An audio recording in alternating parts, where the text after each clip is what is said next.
The Big Issue. Breaking down the issues that matter.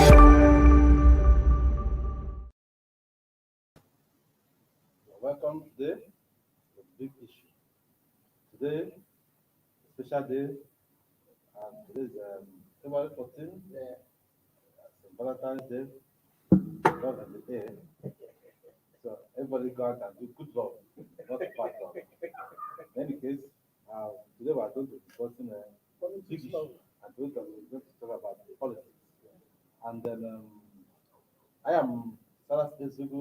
I'll be standing in for the regular host, Mr. Jojaba, who is unavoidably absent. Okay, with me today, we have Anina Sonalis, Technical Today. Thank you, sir. And today we're discussing FCT elections. Last weekend, on Saturday, on FCT Council post, 6 area councils in FCT. And the two main parties, PDP and APC, all shared territory council chairman seats. Out of the 6, they shared three. PDP took 3 and APC took 3. But we are going to look at the implications of the outcome of the election and some of the challenges and other takeaways we can take from this election. I'll start with the sharing of the spoils. Two parties shared council shares. APDP took Amak, they took Ware and Buje, but APC took Gowada, Abaji, and Ware. So you can say it's a drum game. But what does this thing signpost for? Does this show, give an idea of what the balance of power between the two parties going into 2023? Well, it might be, as much as we want to think, it could give an indication as to the balance of power ahead of 2023. Using one election like this, an election like this might be too early in my own assessment. I think we might have to look out for the more major elections to be able to come to the conclusion as to whether, this is an indication of how the elections are going to play out in the variables on the national stage are quite different from what we have now. But having said that, I think what we witnessed last Saturday was an interesting scenario of sorts. First, you have to look at some of the factors that defined that election. By factors, I mean the turnout, level of turnout, the level of preparation by INEC as with regards to the eventual performance of the commission, then some other indices, perhaps the control actors, both parties, how do they perform and all of that, and then the actual voters, how well do they engage the process, of course. Overall, the dominant narrative that ran through the whole process was the case of low turnout, particularly the city centers, Amak, and some other nearby, councils that are close to the city center. And then there was the challenge of the bimodal water capture machine rivers. I think those were the two major issues that defined the election. Outside that, the election was largely peaceful. But I think in the absence of these other issues, it was okay. And we saw the two parties shared as a reported widely. Yes, Adebi. So I just mentioned two of the pitfalls that two of the talking points in the last election. Most of rivers and turnout of voters. I know that you monitored the election correspondent, and then what was the experience in the field? Oh, well, it's not different from what Chibu has said. First, I want to commend the INEC conduct staff from the logistics of they arrived at different polling booths at 8 a.m. At every polling booth, every polling station where I visited. The adult staff were present with their election materials. That gave a false sense that the election was going to run smoothly until they attempted to start the accreditation. Then the beavers machine started malfunctioning. So that, in a way, uh, created some kind of frustrations for both electoral officials and the eligible voters who were present. So, but besides that, generally, I wouldn't know what was responsible for that, but there was no turnout. Surprisingly, I visited, I don't know how INEC created polling units and all that. I don't know the criteria they used, but what I noticed, especially in the Nigeria Council, was that the polling units were very close to, I think it was supposed to be 15 or 10 kilometers, I don't know. But they were too close, and in some of the polling units, you will have 4 registered voters in some you have less than 200 registered voters. Whereas in some other polling units they are not too far from even the polling units where there are 4, 5 registered voters. There are about over 500. So I didn't know why that was so. I tried to query, but those who are on ground to conduct the election were not in any position to explain things. So yes, if that is the situation in every other area council, other 5 other area councils, then you could mistake the low or the very few registered voters in one polling booth for voter apathy. Where there are 4 registered voters, 2 people have been accredited as at 10 a.m. when I got to that particular polling booth, somewhere around Nigeria Council Secretariat. Then in another polling booth where there are about 170 registered voters, they are accredited about 50 or 60. In another one where there are over 500, I saw almost 300 or more than 300 eligible voters on the queue. So that gave me a sense of balance. Can I really say there was voter apathy in this area? So I had to, I mean, jettison, jettison the idea of saying voter apathy because if almost 300 or over 300 people are on the queue where there are 500 eligible voters, then you cannot call that voter apathy. So, but coming back to the implication of the election as we approach the 2023 election, general elections. Like Chibuza said, I think it's not going to be a case study to judge. Reason being that APC and PDP. Reason being that the consciousness of Nigerians, especially residents of the various area councils, to area council election is still very. Many people believe that it is the problem of the natives, they should go and handle it. And we discover that very few non-Abuja natives participated in that election. So, and are a minority. And I mean, the indigenous people are a minority. In the minority, but that most of especially in Amak. So now you agree with me that it is not good enough, it will be proper to judge the mood of the people. Just because we're talking about election in every part of Nigeria. And you also know that, for instance, up north, they vote for political parties. And the voting pattern always go in one direction. You know? So maybe that is the same thing, but that is the same thing we're going to witness in the general election or not. However, the 2 major political parties shared the 6 area council. I think that is a plus for the APC. Yes, I think it's a plus for the APC. Why? Because if you go into the history of area council elections, Many area councils have always been in the opposition.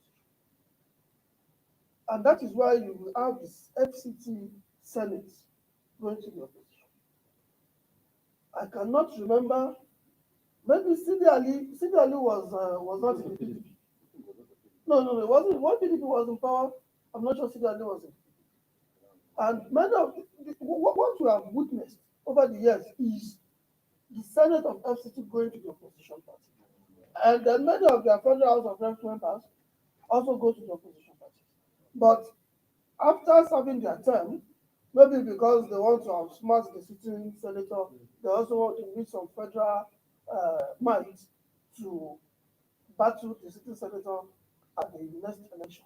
They will not become, especially, I think we had that. I think there were some senators that were, you know, that aligned with the ruling party. No, but Azuda was. Adula is in the PDP. Yes, there was a PDP senator. PDP senator, You know, PDP was in power. So he has remained in PDP all his while. Just as the PDP lost power and he now came up with, but all this while has been in Senate, even in House of Reps, has always been the PDP person when PDP was in power. I would say that for maybe other candidates, but as a senator, was always a great party until But I'm not sure, except in recent times, I'm not sure that the federal government, that is the party in power at the federal level, has always had the six area No, they councils. have They've never not- had that. So I think having it I think that was time PDP had for most and then times they had they have always I learned that those outlying districts like Wari and Goa always do vote APC. Whether APC was in power or out of power, they always voted APC. And I think the same thing with Gogalada. okay. So what I thought that was Gogalada was in the opposition during the PDP years. So that's bad. Now, yes, we have outlined the problem we had in the election. I also noticed vote buying. I was also making election in the Nanya and I saw some party women, taking people to one corner and Rubbing their palms. yes, and then even before or after they voted. And what completely, I won't say completely surprised me was that I saw policemen looking the other way. And the other, all the other patrol of security and they saw it was happening, and they said, "Hi." I wouldn't know whether they had been also carried along, but I was surprised that I saw what was happening, and they jumped to her as if nothing was happening. And I also noticed what you noticed when I went around the area. I saw that some of the police stations had just one reservoir. I saw one that had just four, and nobody had voted by 1 p.m. I know what happened. I asked the question about why the voter points were clustered. So if somebody, one of the said, one of the next people there said they wanted to have the rights in the place for issue of security, so they can have more security coverage. So they moved some of the new centers to where I have some old centers. So in that federal housing estate where I started my journey, there were 1, 2, 3, 4, 5 voting centers within a space of a walking distance. At In fact, the same Calbawa, place. at Calbawa, is it Calbawa also? I hope my memory is right. It's called Deeper Life Junction. There are two polling booths directly opposite. These are just, like here So and there. I don't think Then that across. is good enough in a security sense, because if there is crisis in one, it definitely But they affects also the feel other. that, because people are put together, it will be more difficult for somebody to manipulate the system too. If you have more personnel, if you have fewer personnel, if they are gathered in the area, maybe they can also oversee whatever is happening in that general area. I think that was the thing. But what I also noticed was that the new centers they created are the ones that are having two brothers. Yes. Those centers they created had many. In fact, in the place I went, they had 2,177 accredited voters waiting to cast their vote. Even with beavers, they waited patiently to cast their vote. But just across that street, there was just four police that and two had voted by 1 p.m. So that brings the question: what was the anything to explain how they were able to do this limitation, you know what they call it? I thought that they were taking from where you had 20 voters and taking to where you had 12 voters or whatever. Because this idea of people come to stay for money tonight and only one person voted or no voted. But in fact, they were so bored when I came, they were really so bored. But what you saying, these are things that come out from the election we just observed. And I'm sure that it's going to give an a good study, study guide for whatever it is. We're going to have a short break. And before we go on short break, we'll ask our viewers to who have also listened to the election and listened to us to bring in their comments so that they can help to shape the conclusion and give us more avenues to reach out to the public. We go for short break. Stay right.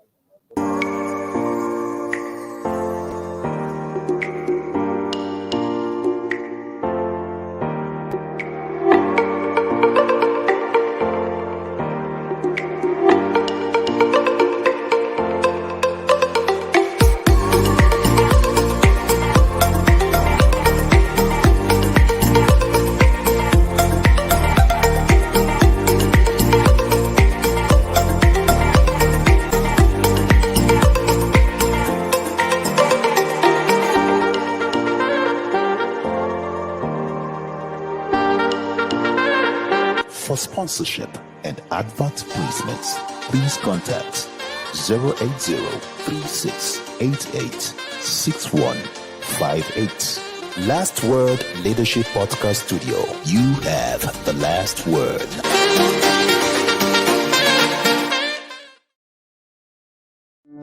The Big Issue. Breaking down the issues that matter.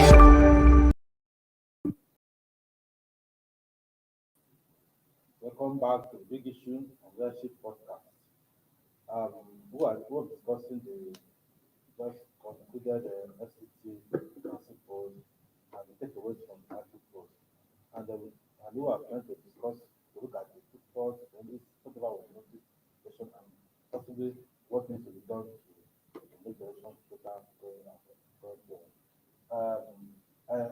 One issue that was noticed, especially in the city center and similar, was reported in the issue of data can achieve growth in some areas. Like being noted, here is noted so that in areas there were a good turnout of voters, in areas other areas had poor turnout. What, why is it that we are having this issue of voter turnout being low in election? Is it a policy, is it a matter of course of governance? Are people disenchanted with the system? When I was going around, I thought thinking about what are they going to do for us? Why we waste all our time? Why we save for money tonight to do for people who don't know? Is it really a take on the leadership that people are receiving, especially for local councils? Like they have this issue. Well, I would not necessarily want to agree that it's a reflection of how they see that. I think it's rather a reflection of how the people have become, have decided to give away their powers to a few people. That's the way I can see it. Because if Talking about the implication of what they're doing. Yes. Why are they doing what they're doing? If they don't vote, they will never vote at all. Exactly. That's not it. But why are they doing that? Is it not? As much as I don't want to be as harsh in my perception of why they behave the way they do, I think it comes down to that. Because if they leave the space for a few people determine who become who control offices, and they come back closer, and they come back and complain all over again. But if you come out, if they all come out, if they have the consciousness that they have to engage the system as much as they can, then perhaps we might begin to see the kind of people, we might begin to see the kind of people they want emerge as political office voters. But when they sit back and say, oh, they're going to do like this and do like that and do like that, well, they get what they want. They get what they profess. But again, I was in Gwagwalada, and the whole concept of voter party in Gwagwalada wasn't so pronounced. Because, like DD pointed out, and I think this is a problem particularly within the city center. This voter party thing, I think it's mainly within the city center. But when I went to as far as Toby, Kutuku, Dupa, and all those places. I saw people come out before, let me not call them. Those in rural areas, they came out to engage the process. Whether or not they were properly sensitized or not, the fact that they were on the ground to participate in the process counted for something. So like it did. In fact, it's a similar situation. They were telling me you have close to thousand or something registered voters, and in some places we have maybe like five, and they were all in one area. But the fact was that they all came out to engage the process. But in the city center, what we have is maybe the people who think they are policy makers. They are so-called elite. They sit in their houses, bring the TV, do more of analysis, talk about the problems, and they don't come out themselves to engage the process. So these are some of the challenges. So I think there might be a need for more enlightenment on why people should come out and engage the process. At that level. But as for those ones who believe they are already big, the elite who don't think they necessarily have to come out and do what? Cancellation. I don't know how cancellations are beat a dead horse. cancellations are said to be the government closest to the people, who respond to the people's more immediate needs. Okay, and then even you find out that the elections in the councils are taught by some people. Because in my own place where I, I, I went to the elections, I had to say, well, we're not waiting for cancellation, we're waiting for the presidential election. That's what I'm talking about. They don't know that, they're not looking at it that this whatever happens at the council level also affects them directly. Are they right to be thinking about this election when they have, cancellation in front of them, which affects them directly in their locality? I'm particularly sad about the situation as witness to the AMAC area construction. Reason being that people got to realize that AMAC is as big as some of the states of the federation, and the resources they have and the projects they do and everything about governance in AMAC is as big as what, for instance, they do in national or even in the states.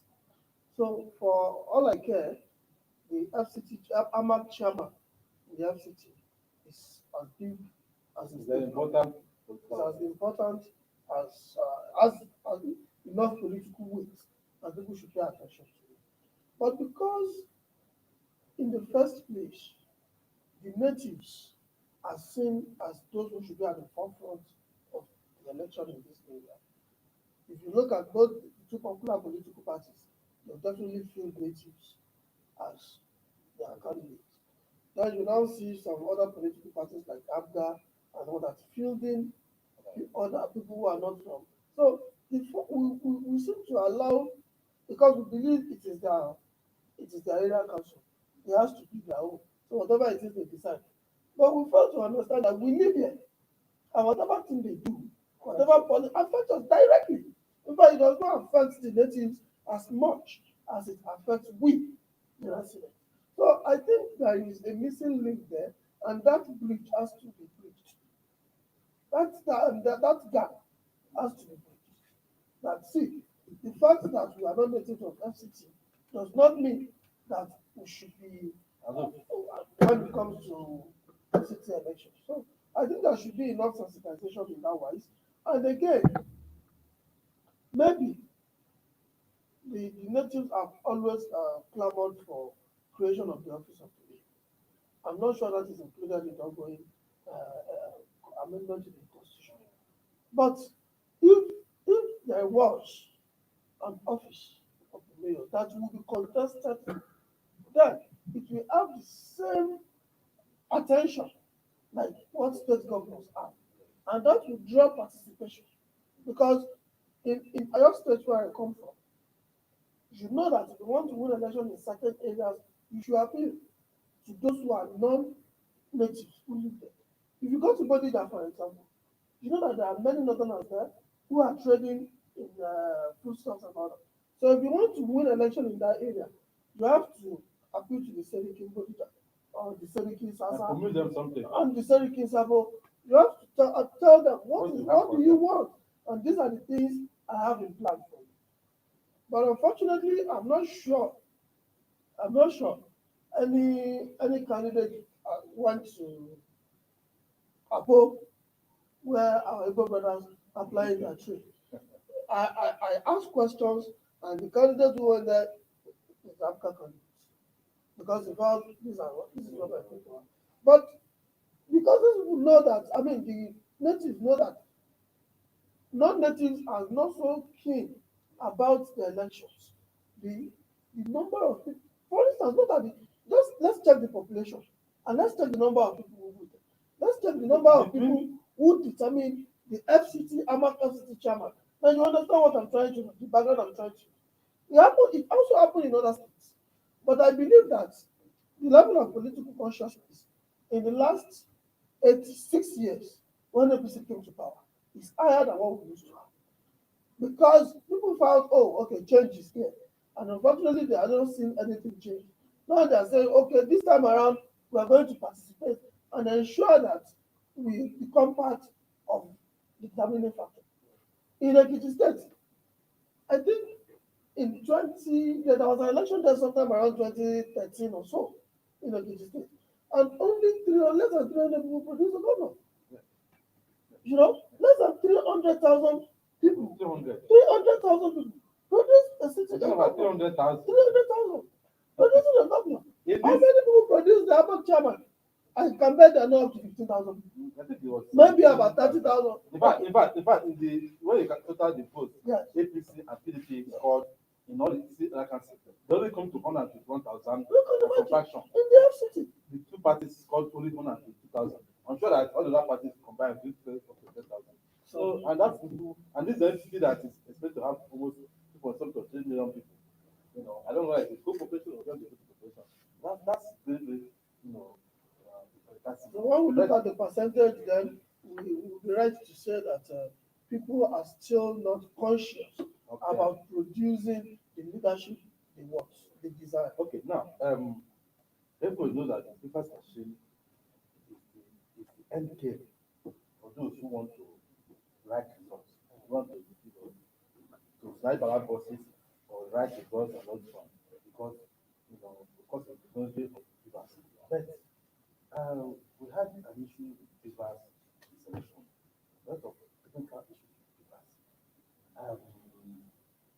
A lot of delays, in fact, in the places I went, they had to call some technical staff to come and make it work. You see that the problem with the machines, I would see that the internet did not train the backup staff and the other staff who manipulated the papers well enough to know how to handle it. Because, I knew that a lot of people got frustrated and went home. But I saw a woman who went to and paid twice the money and they can't capture me. So what is the problem with these papers? And what should I make it doing? Because we have elections coming in, off-cycle elections coming in Ekiti, and Osun, and you also have a by-election In Cross River. Cross River, perhaps a rep. So, what should I make you thinking about with all this complaint about papers? Well,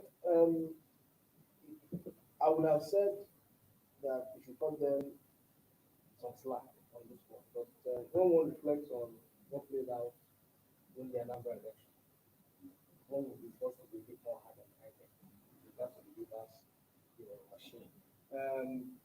The Beavers thing was tried out in Anambra, and it was excusable to notice that they were challenged, that they had challenges to it. One, it was a new gadget, was being introduced into the system.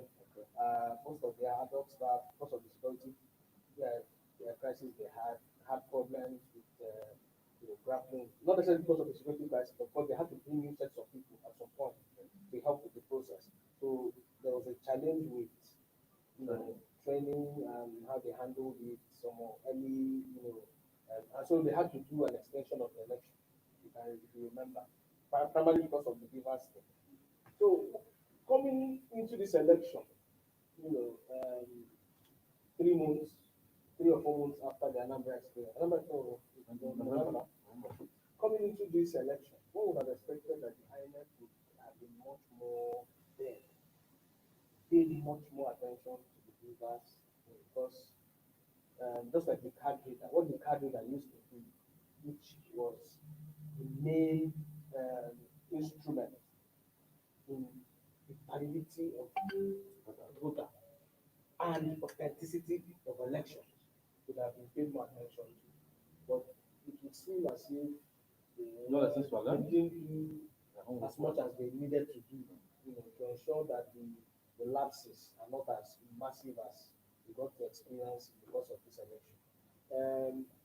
At Dupa Primary School, besides where I monitored in Babalada, as of 12 o'clock in polling unit 003, where you had about 2,131 voters.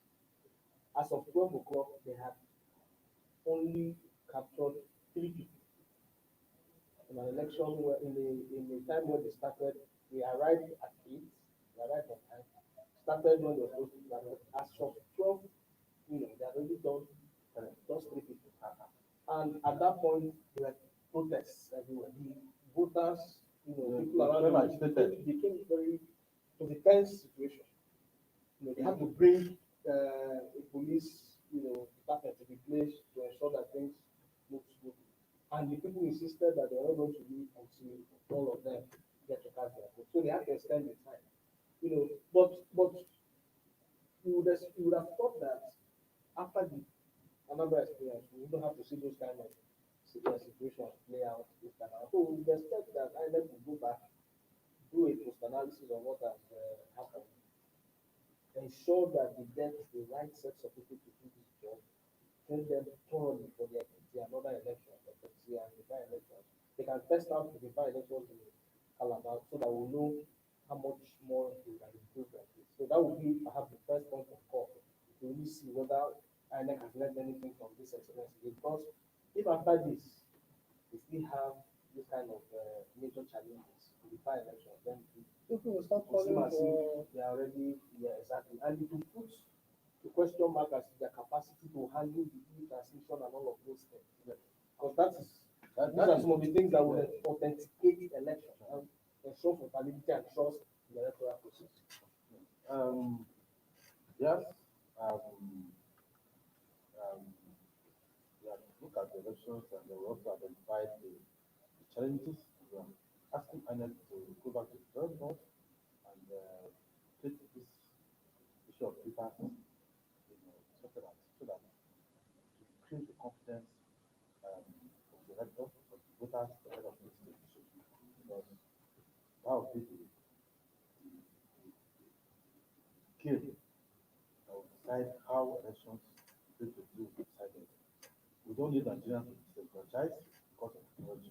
We want technology to actually improve the voter capacity in Nigeria. And if people are not able to vote because of papers, actually it's franchising them rather than encouraging voter demand. I want to thank PPU and Citizen for giving us very insightful analysis of our elections. And you have viewers out there, keep it with us tomorrow. Thank you. Thank you for watching. For sponsorship and advert placements, please contact 080-3688-6158. Last Word Leadership Podcast Studio. You have the last word.